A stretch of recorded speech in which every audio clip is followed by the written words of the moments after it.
नमस्कार, नमस्ते, सलाम, हेलो दोस्तों। मैं हूं महेश और मैं आपका स्वागत करता हूं हमारे अपने चैनल लाइव ट्रेडिंग एम्पायर में। तो चलिए देखते हैं वीकली रिजल्ट एनालिसिस। जैसे आज निफ्टी की एक्सपायरी हो जाती है तो रिजल्ट एनालिसिस मुझे करते नहीं आता था फ्राइडे को, क्योंकि उसके ऑप्शंस निकल जाते या यहाँ से एक्सपायर हो जाते हैं तो इनका वैल्यू या चार्ट भी नहीं दिखाई देता। तो इसलिए हमने थर्सडे को ही अब वीकली एक्सपायरी का एनालिसिस रिजल्ट एनालिसिस रखा है। तो फर्स्ट है हमारा Nifty mid select as usual. तो इस पे हमने कहा था कि अगर 12,100 के ऊपर है जब तक निफ्टी मिड सिलेक्ट, तब तक ये बुलिश साइड में रहेगा, जिसका हमारा फर्स्ट मोमेंटम रहेगा 12,200 तक एंड सेकंड रहेगा 12,322 तक। और फर्स्ट डे तो मार्केट अच्छा बुलिश गया, लेकिन सेकंड डे मार्केट ज़्यादा गैप ओपन हो गया और हमें यहाँ पर सीधी रेड कैंडल देखने मिली शार्प। सो यहाँ से हमने एक्सपेक्ट किया था कि सेलिंग आ सकती है वापस। तो यहाँ तक हमने ये एक्सपेक्ट नहीं किया था कि इस दिन ये ब्रेकआउट हो जाएगा, क्योंकि प्रीवियस इसमें बायर जोन था, मगर कंटिन्यू सेलर जोन में सेलर एक्टिव रहे ये ट्यूसडे के दिन और हमें यहाँ पर सेलिंग भी अच्छे देखने मिली। और हमने एक्सपेक्ट किया था कि सेलिंग आफ्टर 12,050 के नीचे हमें देखने मिलेगी, जिसका फर्स्ट टारगेट ये रहेगा 12,000, सेकेंड टारगेट रहेगा 11,943, थर्ड टारगेट 11,911 और फोर्थ रहेगा हमारा 11,871। तो इसी के साथ इस दिन क्लोजिंग तो दे दी मार्केट ने नीचे, मगर दूसरे दिन ओवर गैप डाउन ओपन हुआ मार्केट और सीधा बाइंग स्टार्ट हुआ, बाइंग हैपनिंग हुआ यहाँ पर। तो यहाँ पर जितने भी सेलर थे इनका स्टॉप लॉस चले गया, जो भी कैरी किए होंगे इस इनके ऑप्शंस को। और इसके ऊपर हमने वापिस बाइंग मोमेंटम एक्सपेक्ट किया ही था कि जब तक ये 12,100 के ऊपर रहेगा तब तक ये बाइंग जोन में रहेगा, बाइंग साइड में रहेगा, क्योंकि यहाँ पर स्ट्रॉन्ग बायर जोन था और प्रीवियस इसमें ही स्ट्रॉन्ग बायर जोन था। तो इसलिए ये बाइंग मोमेंटम हमें दिखाई दिया, मगर यहाँ पर बायर को सस्टेन नहीं करते आए ये लेवल पर और फिर से यहाँ पर सेलर एक्टिव हो गए 12,236 पर, ये रेड कैंडल जैसे आप देख सकते हो। तो हमारा एज यूजुअल था ही कि बुलिश अबाउट 12,100 के ऊपर रहेगा। और यहाँ से हमें आज देखने मिला है कि यहाँ पर ब्लू कैंडल हो गई थी, तो हमें पता है कि अगर इसके नीचे अगर फॉलो थ्रू मिल गया ये कैंडल को तो इस पे हम वापस शार्प सेलिंग एक्सपेक्ट कर सकते हैं, अगर क्लोजिंग भी रेड जोन में दे दी तो जैसे ही यहाँ पर रेड जोन में क्लोजिंग दे दी तो मार्केट ने यहाँ से ट्राई किया वापस रिवर्सल लेने का, मगर उसे फॉलो थ्रू नहीं मिला अप साइड में और वापस ये अपने ट्रेंड में कंटिन्यू हो गया, बिकॉज यहाँ पर शार्प सेलर आ गए थे या शार्प सेलिंग हो गई थी ये प्राइजेस पर। तो इस वापस हमें दोनों टारगेट देखने मिले बिलो 12,050 के नीचे, जो कि हमारा 12,000 एंड सेकेंड है हमारा 11,931। इसी के साथ इसका ऑप्शन देखते हैं। ऑप्शन में भी कहा था कि जब तक ये 182 के नीचे है तब तक हम सेलिंग एक्सपेक्ट नहीं कर सकते, और 350 के ऊपर हमें इसे बाइंग मोमेंटम में देखेंगे या बाइंग साइड में जा सकता है। और जैसे देख सकते हैं कि पूरा वीक इसने वोलेटाइल जोन में बिताया, क्योंकि यहाँ पर बायर थे और करंट इसमें सेलर थे, तो बाइंग भी हुई और सेलिंग भी हुई दोनों ये हफ्ते में बोथ साइड। और बाइंग हमने एक्सपेक्ट की थी कि 350 के ऊपर रहेगी और हमारा target first 368, second 390 and third 406। सो तीनों मिले ये वीक में भी, और सेलिंग के साइड में आया ही नहीं 182 के नीचे। हमने एक्सपेक्ट किया था कि 274 के नीचे हमें सेलिंग देखने मिल सकती है और हमारा टारगेट 184 तक जा सकता है, मगर मार्केट बीच में से ही रिवर्सल लेके वापिस बायर जोन में चला गया आज।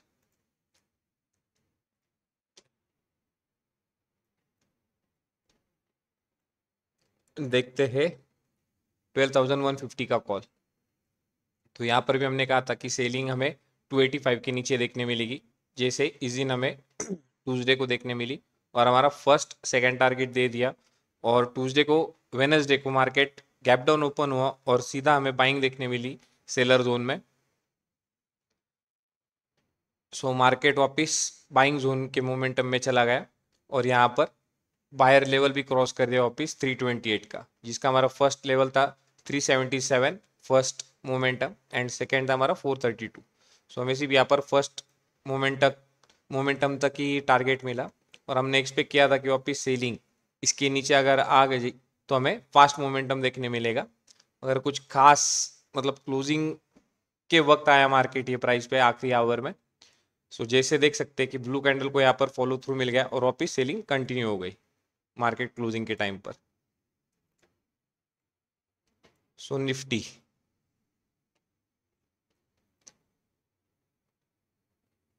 में हमने एक्सपेक्ट किया था कि 24,450 के ऊपर जब तक है मार्केट तब तक मार्केट बाइंग जोन में रहेगा और हमारा फर्स्ट मोमेंटम रहेगा 24,500 तक, सेकंड रहेगा 24,561 और इसका ब्रेकआउट देता तो हमें एक अच्छा ट्रेंड देखने मिलता था, मगर मार्केट को ब्रेकआउट नहीं देते आया प्रीवियस वीक के हाई का। सो सेलिंग हमने एक्सपेक्ट की थी कि इसके नीचे सेलिंग हो जाएगी 24,400 के नीचे। सो हमें यहाँ पर देखने मिला कि मार्केट सेलिंग साइड में यहाँ पर क्लोजिंग दे दी, मगर वेनसडे को market over gap down open होकर वापस बायर जोन में आ गया था फर्स्ट 10 मिनट्स में। सो हमें ये वॉलेटिलिटी देखने मिली इस वीक में और वापस हमने एक्सपेक्ट किया था कि इसके नीचे अगर आ गया 24,330 के तो हमें सेलिंग वापस देखने मिल सकती है, जिसका फर्स्ट लेवल था हमारा 24,300, सॉरी फर्स्ट टारगेट था हमारा 24,248, सेकेंड था हमारा 24,198 और थर्ड टारगेट पर यहाँ पर हमारा सपोर्ट जोन था ये वीक के लिए। मगर मार्केट सिर्फ 24,248 या 250 तक ही आया। ये क्लोजिंग कैंडल है आफ्टर मार्केट 325 का। सो मार्केट की क्लोजिंग एक्चुअली 24,250 के आसपास ही हुई आज, 273। सो इसी के साथ देखते हैं पुट ऑप्शन। पुट ऑप्शन में हमने एक्सपेक्ट किया था कि 425 के ऊपर हमें बाइंग देखने मिलेगी और सेलिंग हमें 296 के नीचे। तो फर्स्ट मोमेंटम तो हमें यहाँ पर मिल गया था इस दिन। सो यहाँ पर इम्पोर्टेंट था हमारे लिए कि अगर ये 207 के नीचे जाता, मतलब ये ब्लू कैंडल को अगर फॉलो थ्रू मिल जाता ये प्राइस के 208 के, तो हमें वापस यहाँ पर शार्प मोमेंटम देखने मिलता था, मगर इधर फॉलो थ्रू नहीं मिला। यहाँ से ही सपोर्ट लेके मार्केट वापस अपने बायर जोन में, सेलर जोन से बायर जोन की ओर जाते हुए दिखाई दिया ये वीक में। सो पूरा वीक ये वॉलेटाइल रहा बिकॉज प्रीवियस बायर जोन था यही प्राइजेस पर और करंट वीक में सेलर थे। सो इसी के साथ देखते हैं हम 24,200 का कॉल। बाइंग हमारी 323 के ऊपर एक्सपेक्टेड थी, जिसका फर्स्ट मोमेंटम हमारा 342 था, सेकंड 367 था और थर्ड 431 था, मगर इसको फॉलो थ्रू नहीं मिला ये कैंडल को और यहाँ पर ब्रेकआउट फेल गया तुरंत। सो वापिस यहाँ पर प्राइस सेलर जोन में आ गई और यहाँ पर सस्टेन हो गई प्राइस यहाँ पर। तो यही कैंडल्स है मार्केट में हमें पता चल गया था कि ये ऑप्शन ये वीक में फॉलो या फॉल होने वाला है। सो जिसका फर्स्ट मोमेंटम था हमारा 223, सेकेंड था हमारा 205, थर्ड था हमारा 160 एंड फोर्थ था हमारा 74। ये क्लोजिंग के वक्त दिया 325 पर टारगेट 255 को हमें मिल गया था 4 तक।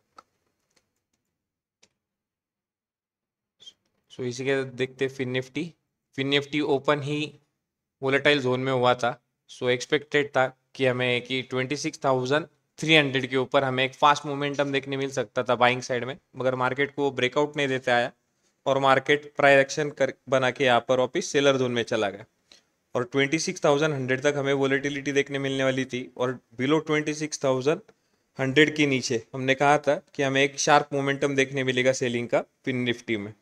तो जिसका फर्स्ट लेवल था हमारा 26,050, सेकंड था 26,000, थर्ड था 25,941 एंड फोर्थ था 25,875। ट्यूसडे को हमें तीनों टारगेट मिल गए, लेकिन वेनसडे को market over gap down open हो गया और शार्प बाइंग आ गई, तो हमें वापस यहाँ पर बाइंग होते हुए दिखाई दी, मगर मार्केट को स्ट्रॉन्ग बायर जोन में जाते नहीं आया, सस्टेन नहीं करते आया बायर जोन में और मार्केट वापस आज यहाँ से फॉल हो गया 125 PM को। सो वापस हमें यहाँ से शार्प सेलिंग देखने मिली। सो ये लेवल के नीचे 26,100 के नीचे हमारा फर्स्ट, मतलब तीनों यही टारगेट थे और वापस मार्केट ने दोबारा ये टारगेट दे दिए आज।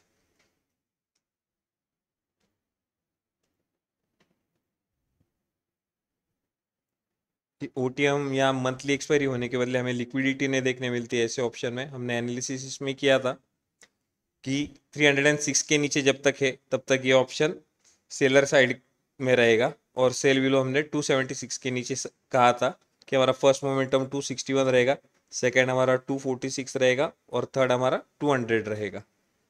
और ये बाइंग साइड में गया ही नहीं, और जाता भी तो हमें यहाँ पर वॉलेटिलिटी, ऊपर भी वॉलेटिलिटी ही देखने मिलती।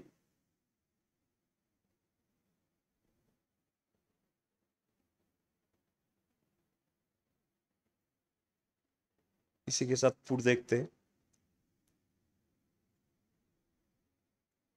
सो पुट में भी हमने एक्सपेक्ट किया था कि 244 के नीचे सेलिंग देखने मिलेगी हमें, और बाइंग 264 के एबो। तो 264 के एबो बाइंग हमें यहाँ पर देखने मिली, जिसका फर्स्ट टारगेट था हमारा 281, सेकेंड टारगेट था हमारा 295, थर्ड टारगेट था 307, और फोर्थ टारगेट था हमारा 341 इसके ऊपर। मगर मार्केट को ट्यूसडे को ये सिर्फ लेवल यहाँ पर टेस्ट कर दिया, और मार्केट यहाँ पर गैप वन हो गया, और स्टार्टिंग में ही मार्केट ने यहाँ पर सेलिंग जोन में closing they the first candle 10 minute की। तो वापिस यहाँ पर से हमें सेलिंग देखने मिली। सो सेलिंग के भी हमारे वापिस दोबारा टारगेट मिल गए, और यहाँ पर मार्केट गैप डाउन ओपन हुआ थर्सडे को, और यहाँ पर हमने फर्स्ट ब्लू कैंडल देखो, यहाँ पर ये सेलर जोन में स्ट्रॉन्ग हो गई थी, मगर इसे फॉलो थ्रू नहीं मिला। अगर इसके नीचे जाता आज ये 186 के नीचे, तो हमें वापस यही ऑप्शन में शार्प सेलिंग देखने मिल सकती थी, मगर यहाँ पर इसे फॉलो थ्रू नहीं मिला, और यहाँ पर ये कैंडल का ब्रेकआउट हो गया, और यहाँ से हमें बाइंग होते हुई दिखाई दी at the end of the market. So 1:30 से इसमें लिक्विडिटी भी आने लग गई, और वापस मार्केट बायर जोन में सस्टेन कर गया, और यहाँ पर ही हमें पता चल गया कि अब बाइंग हो सकती है, क्योंकि रेड जोन में बायर आ चुके हैं अब स्ट्रॉन्ग। सो इसके ऊपर अगर फॉलो थ्रू मिल गया किसी कैंडल का, तो हम बाइंग एक्सपेक्ट इसमें कर ही सकते थे। इसी के साथ देखते हैं Bank Nifty. Bank Nifty buyer zone में ये वीक में गया ही नहीं। हमने कहा था कि जब तक मार्केट 55,250 के ऊपर आता नहीं, सॉरी 330 के ऊपर, तब तक हमें बाइंग नहीं देखने मिलेगी। सो ये 54,990 के नीचे सेलिंग साइड में ही था। सो मार्केट मंडे को ही सेलर जोन में फर्स्ट लेवल टेस्ट कर लिया हमारा 54,850, जो हमारा सेकेंड टारगेट था 54,735, थर्ड था हमारा 54,500, एंड फोर्थ था हमारा 54,350। सो हमें ये ट्यूसडे को ही दोनों तीनों टारगेट मिल गए, और वापिस वेनसडे को मार्केट गैप डाउन ओपन हुआ, और इसमें भी बाइंग स्ट्रॉन्ग आ गई स्टार्टिंग में, तो हमें यहाँ पर इस दिन वॉलेटिलिटी देखने मिली। और eight the end of the market today, मतलब आज eight the end of the day अगर कहूँ तो ये वापिस बाइंग आ गई, मगर ये सेलर जोन में थे। सो इसलिए बायर यहाँ पर एग्जॉस्ट हो गए, हम देख सकते हैं, और यहाँ से उन्हें बाइंग कंटिन्यू नहीं कर चाहिए, और यहाँ पर वापिस सेलर ने होल्ड कर लिया प्राइस पर अपने, और यहाँ से हमें वापिस सेलिंग देखने मिली लास्ट आवर में, लास्ट 1.5 आवर में। इसी के साथ हम देखते हैं 55,900 का कॉल। सो 55,100 की कॉल का स्टार्टिंग में हमने कहा था, जब ये कैंडल क्लोज हुई थी, अगर ये कैंडल यहीं पर ही पॉज हो गई और वापस इसने 688 के नीचे अगर क्लोजिंग दे दी, तो हमें ये इसमें ये ऑप्शन में डाउन साइड मोमेंटम देखने मिलेगा। अच्छा, सो फर्स्ट हमारा मोमेंटम था 623, सेकेंड था हमारा 563, थर्ड था हमारा 378, और फोर्थ 234। और वेनेसडे को भी मार्केट यहाँ पर सेलर जोन में था, तो यहाँ पर बाइंग करते या बाइंग होते हुए नहीं दिखी हमें स्ट्रॉन्ग ये ऑप्शन में, क्योंकि ये सेलर जोन में था। सो यहाँ पर बाइंग प्रोबेबिलिटी बहुत कम हो जाती है सेलर जोन में मोमेंटम आने का। तो इसी के साथ देखते हैं आखिरी 54,400 का पुट। सो सेलिंग हमें 696 के नीचे देखने मिलने वाली थी यहाँ पर एक भी दिन, जिस दिन जब भी मार्केट ने ये वीक में 696 के नीचे क्लोजिंग दी, तभी भी कभी भी हमें वो कैंडल का फॉलो थ्रू नहीं मिला। मतलब ये कैंडल ने यहाँ पर क्लोज दिया, मगर ये कैंडल के नीचे गया नहीं, वापिस ये कैंडल का इधर क्लोजिंग दिया, तो वापिस ये कैंडल के नीचे क्लोजिंग दी नहीं, और यहाँ पर मार्केट आने की कोशिश की थी, मगर स्टार्टिंग में मार्केट वापस रिवर्सल लेके बायर जोन में चला गया। सो एक भी कैंडल का हमें फॉलो थ्रू नहीं मिला ये वीक में, तो इसलिए ये वापस अपने बायर जोन में चला गया ये प्राइस से 759 से। तो बाइंग है वो 759 था, क्योंकि यहाँ पर बायर जोन था और एक्सपेक्टेड था हमें यहाँ पर वॉलेटिलिटी देखने मिलेगी थोड़ी सी, जो कि हमें स्टार्टिंग मंडे को देखने मिली। और इसके ऊपर ये वापस स्ट्रॉन्ग बाइंग में चला गया ये ऑप्शन, क्योंकि प्रीवियस भी बायर थे और करंट इसमें भी ये प्राइस के ऊपर बायर थे। और हमने देखा था कि बाइंग जोन हमारा 760 से स्टार्ट हो रहा है, तो इसके लिए हमारा फर्स्ट मोमेंटम था 795, सेकंड था 844, थर्ड 892 एंड फोर्थ हमारा 1040। सो चारों प्राइजेस हिट हुए और आज वापिस स्टार्टिंग में ही ब्लू कैंडल बना दी थी मार्केट ने, तो इसका फॉलो थ्रू नहीं मिला क्लोजिंग तक और इसका यहाँ पर ब्रेकआउट दे दिया, तो इसलिए वापिस यहाँ पर हमें एक मोमेंटम देखने मिला। और जैसे मैंने कहा है कि जब भी ग्रीन जोन में अगर ये ग्रीन कैंडल बन जाए और इसका फॉलो थ्रू मिल गया या इसके ऊपर कोई भी कैंडल ने क्लोजिंग दे दी अच्छी, तो हमें एक अच्छा मोमेंटम देखने मिल सकता है, जो कि आज हमें क्लोजिंग होते हुए दिखा भी। तो इसी के साथ हम वीकली एनालिसिस यहाँ पर ख़त्म करते हैं। तो वीडियो को लाइक कीजिए, अपने दोस्तों के साथ शेयर कीजिए और चैनल को सब्सक्राइब कीजिए। मिलते हैं फिर से, बाय बाय।